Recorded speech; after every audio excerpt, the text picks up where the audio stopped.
बैंकों में लोन उतनी आसानी से अभी भी नहीं मिलता। बाद में आप कहते हो हमारा जीएसटी कलेक्शन बढ़ रहा है, लेकिन जो व्यापारियों को मूलभूत सुविधाएं मिलनी चाहिए जिस लेवल पे, वो अभी भी नहीं दी जा रही। 1 फरवरी 2025 को केंद्र सरकार अपना बजट लेके आ रही है। बजट से व्यापारियों को और आम नागरिकों को क्या उम्मीदें हैं, इसके लिए हम बात करने के लिए हैं इस वक्त आदर्श व्यापार मंडल में हमारे साथ संजय गुप्ता जी हैं, जो यहाँ के अध्यक्ष हैं और व्यापारी हैं हमारे साथ। संजय जी, पहले आपसे हम बात करेंगे कि जो बजट आ रहा है, बजट हर साल आता है, व्यापारियों की उम्मीदें भी हर साल जागती हैं। इस बार क्या उम्मीद है? देखिए, सबसे पहली उम्मीद जो पिछले कई सालों से हम लोग कर रहे हैं और वित्त मंत्री जी से हम लोगों की मांग है कि देश में रिटेल सेक्टर का व्यापार पूरी तरीके से चौपट हो गया है। ऐसे में देश के रिटेल सेक्टर के व्यापारियों को बचाने के लिए विदेशी ई कॉमर्स कंपनियों के से प्रतिस्पर्धा करने के लिए देश में ई कॉमर्स की पॉलिसी बहुत आवश्यक है और रिटेल ट्रेड की पॉलिसी बहुत आवश्यक है। तो हम लोग वित्त मंत्री जी से ये मांग भी कर रहे हैं और आपके चैनल के माध्यम से उनसे ये अपेक्षा करते हैं कि इस बार बजट में ई कॉमर्स की पॉलिसी और रिटेल ट्रेड की पॉलिसी लाई जाए। साथ ही साथ जो अभी नई योजना इनकम टैक्स में शुरू हुई है, उसमें गवर्नमेंट ने कई चीज़ें सुविधा के लिए शुरू की थी, लेकिन वो उसकी सुविधा ना मिलकर के वो थोड़ी तकलीफ दे रही है। जैसे नेशनल फेसलेस स्कीम है। नेशनल फेसलेस स्कीम में केवल एक बार सुनवाई का अवसर मिलता है और उसमें जो आपको अपने डॉक्यूमेंट्स लोड करने होते हैं उसमें 10 MB की फाइल ही केवल लोड हो पाती है, उससे ऊपर की फाइलें लोड नहीं हो पाती।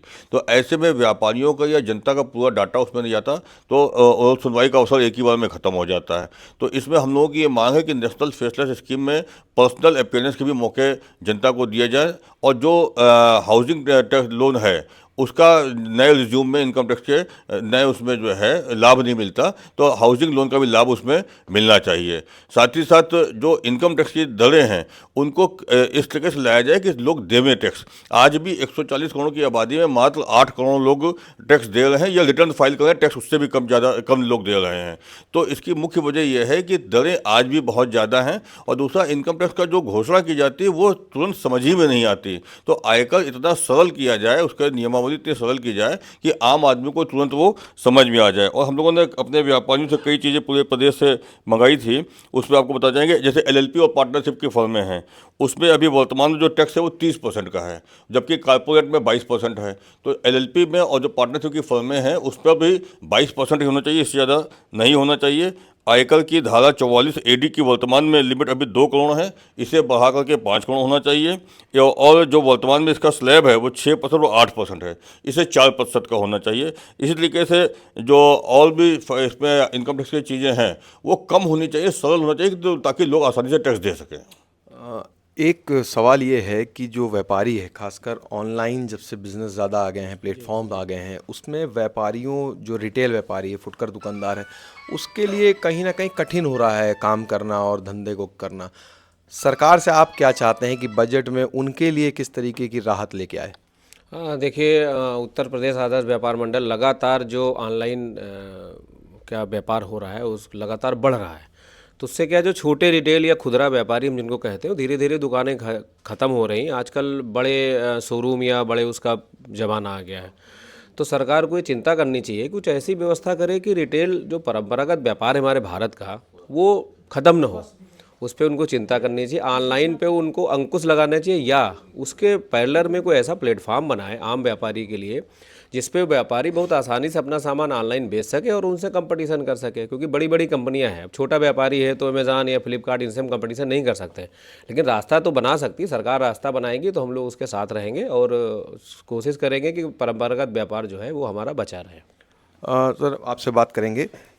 ये बताइए कि जो व्यापारी है, इस समय जो देश में योजना लागू है, आयुष्मान योजना, ज़्यादातर व्यापारी टैक्स देता है। तो आपको लगता है कि ये योजना का लाभ, इस तरीके की स्वास्थ्य योजनाओं का लाभ व्यापारियों को मिलना चाहिए, जिससे कि उसकी स्वास्थ्य संबंधी से दिक्कतों को दूर किया जा सके? देखो, श्याम सुंदर अग्रवाल, उत्तर प्रदेश आदर्श व्यापार मंडल से जहाँ तक हमारा ये मानना और समझना है कि व्यापारी को तो कभी भी किसी चीज़ का लाभ मिलता ही नहीं है। व्यापारी सिर्फ टैक्स देता है, गवर्नमेंट के राजस्व में बढ़ोतरी करता है और व्यापारी के हाथ में कुछ नहीं आता है। हर तरह का टैक्स वो देता है, सारी समस्याओं का वो झेलता है इसके अंदर।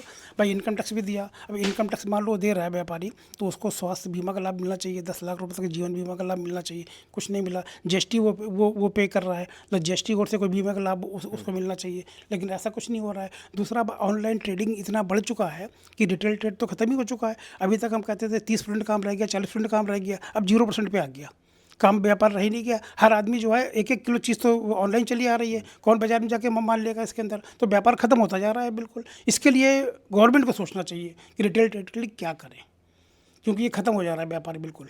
अब ये भैया बैठे हुए सहारा बाजार से हैं जो यहाँ पर है सहारा, तो उसमें 10 दुकानें बची हैं, मतलब पूरा जो माल तो था पूरा माल बंद हो गया उसके अंदर, और 10 भी छोड़ के भागे जा रहे हैं उसके अंदर, क्योंकि कस्टमर ही नहीं आ रहा है वहाँ पर, तो खोल के करेंगे क्या इसके अंदर। व्यापार मंडल, संजय जी, व्यापार मंडल के तौर पर आप एक व्यापारियों का एक पूरा समूह चला रहे हैं, आप इसके लिए सरकार से किस तरीके से कम्युनिकेट करते हैं कि सरकार जो रिटेल, खासकर खुदरा, जैसे आपने बताया कि पूरा शोरूम और पूरा मॉल बंद होने की स्थिति में है, उसके लिए क्या करे सरकार? देखिए, पिछले लगभग 10 सालों से हम लोग लगातार सरकार से ये मांग कर रहे हैं, ज्ञापनों के माध्यम से, मंत्रियों से मिल करके, कार्यक्रमों के माध्यम से, कार्यक्रमों में मंत्रीगणों को, अधिकारियों को अपने कार्यक्रमों में बुला करके और प्रदर्शन करके सब तरीके से हम लोगों ने अपनी बात को कही है कि विदेशी ई कॉमर्स कंपनियां भारत के नियम कानूनों का उल्लंघन कर रही हैं और ये रिटेल ट्रेड को योजनाबद्ध तरीके से ख़त्म कर रही हैं, और सरकार उसके बाद भी चेत नहीं रही, सरकार को कान पे जूं नहीं रेंग रही है, और कहीं ना कहीं इसकी वजह से पूरा रिटेल ट्रेड खत्म हो रहा है। आप मॉल ही नहीं, आप लगभग आप देखेंगे सभी बाज़ारों में 2 से 3% दुकानें बंद हुई हैं, जो दुकानें खुली हुई भी हैं तो उनमें व्यापार बिल्कुल ना के बराबर है।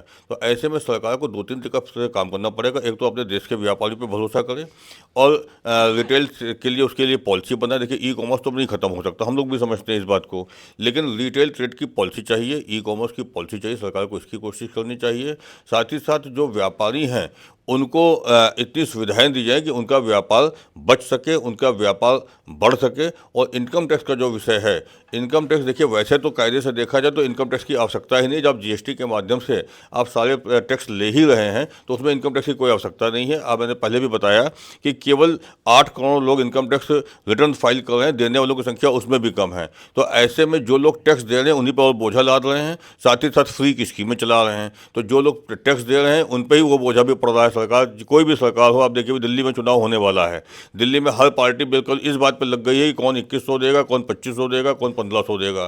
तो ये सारी योजनाएं कहीं ना कहीं जनता के पैसे से ही जा रही हैं। तो जो लोग कुछ भी नहीं दे रहे हैं उनको आप सब कुछ दे रहे हैं, और जो लोग इनकम टैक्स दे रहे हैं, जीएसटी पे कर रहे हैं, उनको आप कुछ भी नहीं दे रहे हैं। तो जो व्यापारी या जनता के जो भी लोग इनकम टैक्स देते हैं उनको 10 लाख रुपए तक का मेडिकल का इंश्योरेंस मिलना चाहिए, उनको 10 लाख रुपए का स्वास्थ्य बीमा मिलना चाहिए, उनको रेलवे रिजर्वेशन में और बच्चों के एडमिशन में तमाम जगह पैरिटी मिलनी चाहिए, ताकि जो लोग टैक्स दे रहे हैं कम से कम उन्हें कुछ ये तो लगे कि हाँ, हमको टैक्स देने का कुछ लाभ है। लेकिन अभी कल हम टैक्स देने की मशीन बने हुए हैं और सरकार उसको चिंता करनी चाहिए। प्लस सरकार को इनकम टैक्स के स्लैब में कम से कम 15 लाख रुपए तक का तो बिल्कुल किसी भी प्रकार का कोई टैक्स नहीं होना चाहिए, ताकि लोग अमीर बने, कागज़ पे अमीर बने। यदि 15 लाख तक का टैक्स बिल्कुल फ्री होगा, कोई उसमें हिडन नहीं होगा, तो लोगों की परचेसिंग कैपेसिटी बढ़ेगी, और लोगों की परचेसिंग कैपेसिटी बढ़ेगी तो बाजार में पैसे का फ्लो आएगा और बाजार उससे इंडस्ट्री को भी लाभ मिलेगा। तो सरकार को ये देखना चाहिए कि जो लोग टैक्स दे रहे हैं उनको ज़्यादा से ज़्यादा सुविधाएं दें।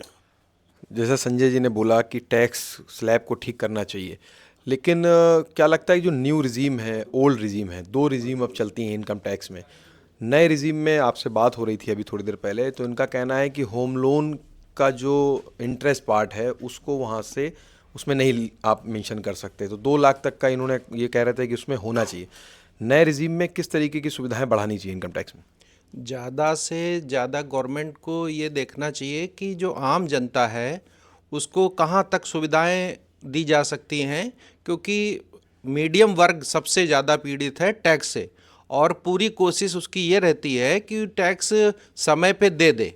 कभी भी वो इन चीज़ों से परेशान नहीं होना चाहता है, क्योंकि आयकर विभाग है या जीएसटी विभाग है, वो अक्सर ऐसी नोटिसें जारी करता है जिससे उसको काफ़ी दौड़ भाग होती है, फिर उसमें दूसरे माध्यमों से पैसा उसको देना पड़ता है, उन सब से समस्याओं से झेलता है।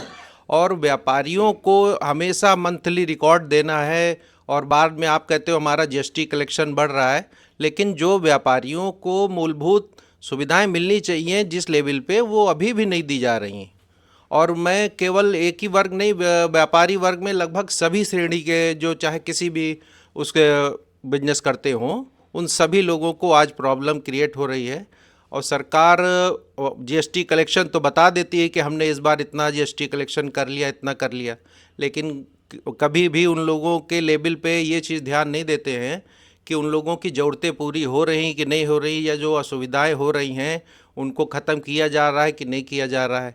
और हम लोग भी सर माननीय प्रदेश अध्यक्ष जी के साथ इसीलिए बैठते हैं कि हमारी जो भी दिक्कतें हैं वो अपने स्तर पे ये खुद ही जाते हैं, बात करते हैं, समस्याओं को सुलझाने के लिए खुद आगे तत्पर रहते हैं।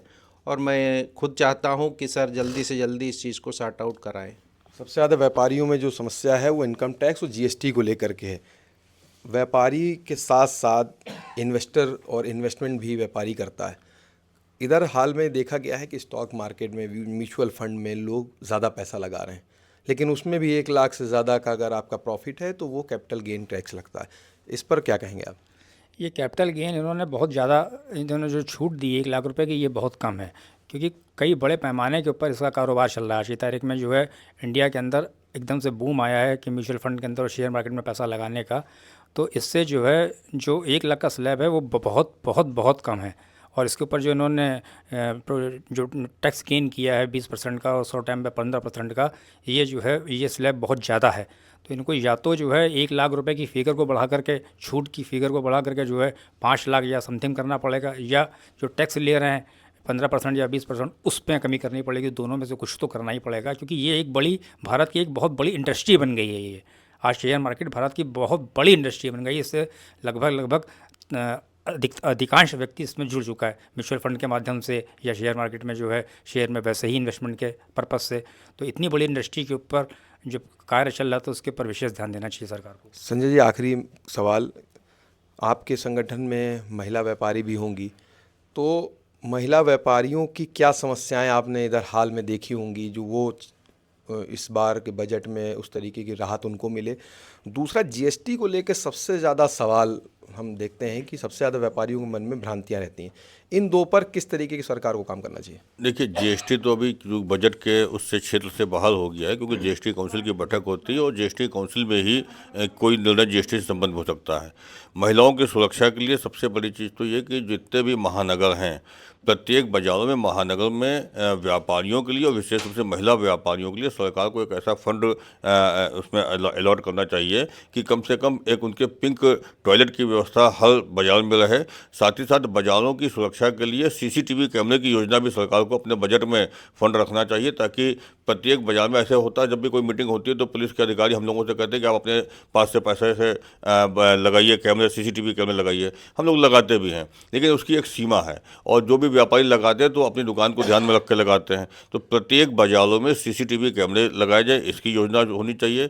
महिला व्यापारियों को आसानी से लोन मिले, लोन की सरकार ने बहुत सी स्कीमें दी हुई हैं, मुद्रा लोन की भी स्कीम है, महिलाओं के तमाम स्कीमें हैं, लेकिन वो स्कीम बैंकों में लोन उतनी आसानी से अभी भी नहीं मिलता। हालांकि पहले की अपेक्षा काफ़ी हद तक का चीज़ें आसान हुई हैं, लेकिन आज भी बैंक जो है जिसका कोई नहीं है उसको बैंक उतनी आसानी से लोन देते हैं। तो महिला व्यापारियों को आगे बढ़ाने के लिए, महिला उद्यमियों को आगे बढ़ाने के लिए सरकार को महिलाओं के लिए और विशेष स्कीम लानी चाहिए, और प्रत्येक महानगरों में सरकार को बाजारों में सुरक्षा के लिए सीसीटीवी कैमरे लगाने चाहिए। ये हम लोग की इस बजट में अपेक्षा है। और मैंने बताया, retail trade policy, e commerce policy, income tax में 15 लाख तक का स्पष्ट छूट होनी चाहिए, ताकि मतलब उसमें कोई हिडन चार्जेस ना हो कि इसके साथ वो चीज़ें जोड़ दें तो वो गलत है। और जो लोग इनकम टैक्स दे रहे हैं उनको आगे बढ़ाने के लिए, ताकि और लोग भी इनकम टैक्स दें, तो सरकार को उन लोगों को सम्मानित करना चाहिए। सम्मान करने के लिए उनको अनेक प्रकार की सुविधाएं देनी चाहिए, चाहे वो स्वास्थ्य बीमा हो, चाहे वो हेल्थ बीमा हो, चाहे वो रिजर्वेशन में उनकी प्राथमिकता हो, चाहे बच्चों के एडमिशन उनकी प्राथमिकता हो। ये सारी विषय सरकार को ध्यान रखने चाहिए। तो आपने सुना लखनऊ के व्यापारियों को, जिनका कहना है कि इनकम टैक्स को लेकर सुविधा बढ़ानी चाहिए, 15 लाख तक का स्लैब फिक्स करना चाहिए जो इनकम टैक्स के दायरे के बाहर हो, और जो व्यापारी देश की उन्नति में सहयोग दे रहे हैं उनका ध्यान रखना चाहिए। जितेश अवस्थी, संवाद लाइव के लिए।